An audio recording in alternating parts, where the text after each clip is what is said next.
Hi guys, welcome to wealthदेखो.com। मेरा नाम है देव। सो गाइस, आज के इस वीडियो में हम लोग रिव्यू करने वाले हैं क्वांट के स्मॉल कैप फंड का। जी हाँ, तो गाइस स्मॉल कैप अगर आप लोग कैटेगरी के अंदर देखेंगे तो मोस्ट ऑफ दी जितनी भी म्यूचुअल फंड की वेबसाइट से जो ऐप्स है, जैसे आप देख सकते हैं ग्रो के अंदर ये टॉप 1 रैंक कर रहा है। इवन अगर आप ईटी मनी के ऊपर जाएंगे तो ईटी मनी ने भी इसको नंबर 1 रैंक दे रखी है। पेटीएम मनी के ऊपर भी ये आपको नंबर 1 रैंक दिखने वाला है। इवन गाइस रिसेंटली एक रिपोर्ट भी यहाँ पे जारी हो चुकी है कि जो क्वांट की जितनी भी म्यूचुअल फंड स्कीम है, आखिर वो इतने ज़्यादा रिटर्न यहाँ पे कैसे कमा पा रही है। क्योंकि अगर आप देखेंगे, चाहे इनकी स्मॉल कैप फंड हो गया, इनका मिड कैप हो गया, इनका लार्ज कैप हो गया, चाहे इनका टैक्स प्लान फंड हो गया, ये सारे के सारे फंड जो है इनकी जो भी कैटेगरी एवरेज है, जो बेंचमार्क्स होते हैं, सभी को ये हमेशा यहाँ पे बीट करते हुए नजर आ रहे हैं। तो वैसे तो गाइस जो क्वांट एएमसी है उसके बारे में ज़्यादा लोग नहीं जानते हैं, लेकिन गाइस ये बहुत ही पुरानी ओल्डेस्ट एएमसी है। 22 साल हो चुके हैं इनको। 1996 के अंदर ये इंकॉर्पोरेट हुई थी। लेकिन देखिए इनकी इतनी ज़्यादा ब्रांडिंग है नहीं है, जैसे कि आईसीआईसी हो गया, एचडीएफसी हो गया। जैसे कि ये एएमसी अपने आप को प्रमोट करती है, इस तरह से क्वांट अपने आप को ज़्यादा प्रमोट नहीं करता है। तो आज के इस वीडियो के अंदर हम लोग इसकी जो स्कीम है, जो कि बहुत ही ज़्यादा पॉपुलर है स्मॉल कैप कैटेगरी के अंदर, उसका पूरा मैं आपको डिटेल रिव्यू करने वाला हूं और आपको बताने वाला हूं इस स्कीम के अंदर आपको इन्वेस्ट करना चाहिए, नहीं करना चाहिए, क्या इसके प्रो है, क्या इसके कॉन्स है। तो गाइस पहले तो हम लोग इसकी स्कीम की वैल्यू जान लेते हैं। तो देखिए पहली चीज़ तो ये कि क्रिजल ने इसको 5 स्टार रेटिंग दे रखी है, जो कि क्रिजल बहुत ही कम यहाँ पे जो म्यूचुअल फंड्स होते हैं उनको देता है, और ये हर क्वार्टरली बेसिस के ऊपर चेंज होती रहती है। लेकिन पिछले कई सालों से क्रिजल ने इसको कंटिन्यूली 5 स्टार की रेटिंग पे रखा हुआ है। इसके अलावा गाइस इसकी मैं फंड साइज की बात करूँ, कितने पैसे इस स्कीम के अंदर इन्वेस्ट हो रखे हैं, तो वो अराउंड हो चुके 1910 करोड़ के आसपास। अगर आप कैटेगरी के साथ में मेंशन करेंगे तो 1.84% का ये कंट्रीब्यूशन करता है, जबकि ये बहुत ही कम रेशियो है as compare to other scheme.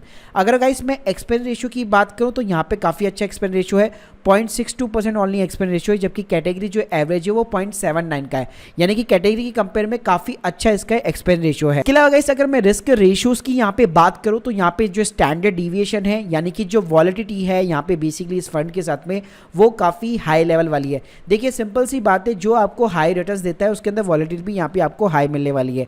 लेकिन अगर मैं guys Sharpe ratio, tenure ratio और जेसन अल्फा की बात करूँ, जिसका मतलब है सिंपली कि ये जो आपको यहाँ पे रिस्क दे रहा है, क्या उसके अगेंस्ट में आपको रिटर्न भी ढंग से प्रोवाइड कर रहा है, तो डेफिनेटली आप देख सकते हैं तीनों के अंदर ही आपको as compare to category average यहाँ पे आपको ग्रीन सिग्नल देखने को मिलने वाला है। यानी कि कैटेगरी एवरेज के कंपेयर में यहाँ पे शार्प रेशियो, टेन्योर रेशियो और जेसन अल्फा में तीनों में ही ये बेटर परफॉर्म कर रहा है। लेकिन उसके कंपेयर में स्टैंडर्ड अगर आप डिविएशन देखेंगे तो as compare to category average इसके अंदर ज्यादा वॉलिटिलिटी है। अगर गाइस यहाँ पे मैं रिटर्न्स की बात करूं तो आप यहाँ पे मेरी स्क्रीन के सामने देख सकते हैं, यहाँ पे पिछले एक वीक का जो रिटर्न था वो 2.86 था, जबकि कैटेगरी एवरेज ओनली 2.53 था। डेफिनेटली इसने एक साल के अंदर 10.56% का रिटर्न जनरेट करके दिया है, जबकि कैटेगरी एवरेज का 12% है, तो 2% से ये थोड़ा सा यहाँ पे मिस हो रखा है।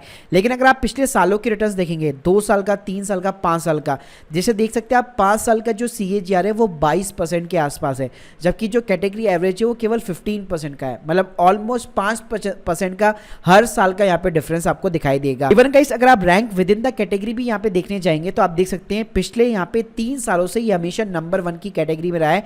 केवल जो इसी साल है इसकी जो रैंकिंग है वो चेंज हो रखी है, लेकिन अभी देखिए साल खत्म नहीं हुआ है तो कुछ भी नहीं कह सकते। हो सकता है वापस ही अपनी नंबर 1 रैंकिंग को गेन कर ले। रैंकिंग भी इसके लिए चेंज हुई है क्योंकि इसने इस साल 10.56% का रिटर्न जनरेट करके दिया है, जबकि जो कैटेगरी एवरेज है उसने 12% का रिटर्न जनरेट करके दिया है। अब गाइस अगर मैं बात करूं इसके अंदर SIP करने के लिए, क्योंकि देखिए मेरी हमेशा सजेशन यही रहती है, चाहे स्मॉल कैप फंड हो, लार्ज कैप फंड हो, अगर देखिए मार्केट ऑलरेडी गिरा हुआ था, अगर मान लीजिए 55-54 हज़ार पे आप लमसम इन्वेस्ट करते तब तो बात अलग होती।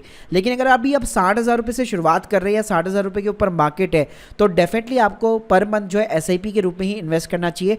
तो अगर आप SIP के साथ में जाते हैं तो आपको 1 ईयर का यहाँ पे 5.27% का एब्सोल्यूट रिटर्न देखने को मिलता। वहीं पे 5 साल के अंदर आपका जो एब्सोल्यूट रिटर्न होता, आपका जो पैसा होता, वो ऑलमोस्ट 141 टाइम यहाँ पे बढ़ चुका होता। यानी कि आपकी 1000 रुपए की SIP 5 साल बाद सिंपली यहाँ पे 60,000 का जो इन्वेस्टमेंट था वो यहाँ पे 1,45,00,000 रुपीस का बन जाता है। गाइस इसको मैं कंपेयर करना चाहूँ सिंपली निफ्टी 50 के साथ में, तो यहाँ पे आप देख सकते हैं अगर एक साल का जो रिटर्न है वो निफ्टी 50 का केवल 2.67% का है, जबकि इसका 10.56% है।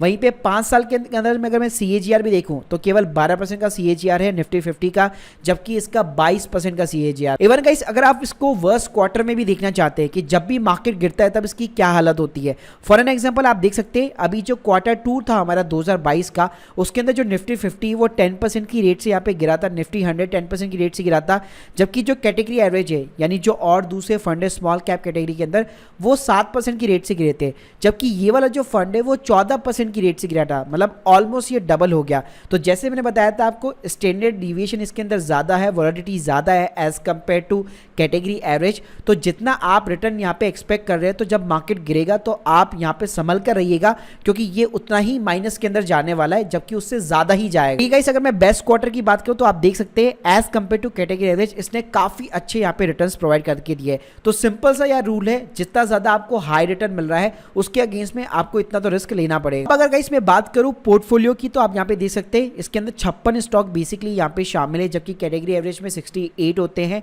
अगर मैं टॉप 10 स्टॉक की बात करूँ तो ऑलमोस्ट 40% यहाँ पे इसको होल्ड करते हैं।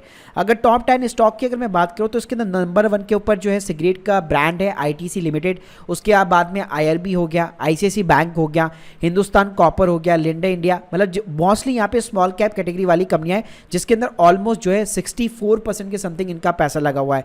इसके अलावा अगर मैं लार्ज कैप स्टॉक की बात करूँ तो 22% समथिंग इन्होंने 11 कंपनियां जो है लार्ज कैप पकड़ी हुई है, और मिड कैप के अंदर सिर्फ इन लोगों ने केवल एक ही कंपनी को अभी तक राइट नाउ होल्ड किया हुआ है। अब गाइस बात करते हैं इनके फंड मैनेजर्स की, कि इनके जो फंड मैनेजर्स है उनके द्वारा जो अदर फंड भी जो मैनेज किए जा रहे हैं उनकी भी क्या परफॉर्मेंस है, क्योंकि देखिए जो फंड की परफॉर्मेंस है वो टोटली यहाँ पे फंड मैनेजर के ऊपर डिपेंड करती है। तो इनके एक जो फंड मैनेजर है जिनका नाम है वसव सहगल, तो इसके आप रिटर्न दे सकते हैं। ये बेसिकली फ्लैक्सी कैप फंड को यहाँ पे हैंडल करते हैं। तो फ्लैक्सी कैप का जो फंड है, क्वांट का फ्लैक्सी कैप फंड जो है, उसने भी काफ़ी अच्छे रिटर्न जो है as compare to category average कमा के दिए है। तो डेफिनेटली इससे आप इनकी क्वालिफिकेशन का आइडिया लगा सकते हैं। इसके अलावा गाइस इनके जो दूसरे फंड मैनेजर है जिनका नाम है संजीव शर्मा, तो उनके भी आप यहाँ पे जो मैनेज किए हुए फंड है आप सारे देख सकते हैं, ऑलमोस्ट सभी में आपको यहाँ पे ग्रीन सिग्नल देखने को मिल जाएगा। गाइस एक सिंपल लाइन में अगर मैं आपको रिव्यू करना चाहूँ तो देखिए आप देख सकते हैं मेरी स्क्रीन के सामने मैंने भी यहाँ पे इन्वेस्ट किया हुआ है, और रिसेंटली मैंने अपनी SIP भी इसके अंदर शुरुआत कर दी है। तो मुझे लगता है डेफिनेटली अगर आपको कोई भी स्मॉल कैप कैटेगरी का फंड चूज आउट करना है, आप definitely quant small cap fund के साथ में जा सकते हैं। यहाँ पे देखिए रिस्क भी है, क्योंकि जब स्टॉक मार्केट माइनस के अंदर जाएगा तो ये बहुत तेजी से यहाँ पे गिरता है, लेकिन जैसे गाइस वो रिकवर होता है तो ये बहुत अच्छे आपको रिटर्न्स प्रोवाइड करता है। और इसके अंदर जो इन्वेस्टमेंट है कभी भी आपको लमसम नहीं लगानी है, आपको हमेशा SIP के साथ में अपनी शुरुआत करनी है। आप देख सकते हैं अगर आपने 10,000 रुपये की SIP पिछले 5 साल पहले अगर स्टार्ट कर रखी होती इस फंड के अंदर, तो इस फंड ने यहाँ पे आपको 138% से भी ज़्यादा यहाँ पे आपको रिटर्न प्रोवाइड कर दिया होता है। अगर गाइस यहाँ पे मैं कॉन्स की बात करूँ तो देखिए हमेशा जो स्मॉल कैप जो फंड्स होते हैं वो ये ज़रूरी नहीं है कि as compare to large cap वो ज़्यादा ओवर परफॉर्म करेंगे। आप देख सकते हैं यहाँ पे 2018 से 2019 का पीरियड यहाँ पे निफ्टी 50 आपको ऊपर मिलेगा, जबकि जो स्मॉल कैप फंड है वो आपको नीचे मिलेगा। तो ये कंपलसरी नहीं है, तो ये चीज़ें भी आपको कंसीडर करनी चाहिए, और इसके अकॉर्डिंग आपको देखना चाहिए कि मैं अपने पोर्टफोलियो में से कितना परसेंटेज जो है स्मॉल कैप म्यूचुअल फंड के अंदर इन्वेस्ट कर सकता हूं। तो guys hope you like this video, please subscribe our channel. अगर आप लोगों के कोई भी डाउट्स है कमेंट बॉक्स में जरूर बताइएगा। Thank you guys, thank you very much.